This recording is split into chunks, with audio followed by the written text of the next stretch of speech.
Hello everyone, and welcome to Vlinko's channel. In today's video, I will show you how to fix the PhoneLink app not working on Windows 11.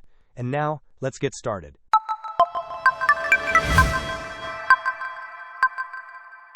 If the PhoneLink application on your Windows 11 computer is experiencing issues, there are a couple of straightforward troubleshooting steps you can take. First, let us locate the PhoneLink app. You can do this by searching for PhoneLink in the Windows search bar. Once you find it, right-click on it and select App Settings. Within the App Settings window, scroll down until you find the Terminate button.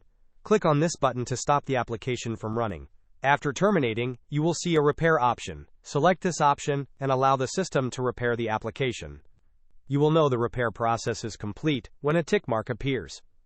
If the repair process does not resolve the issue, the next step is to reset the PhoneLink app. Within the same App Settings window, locate and click on the Reset button.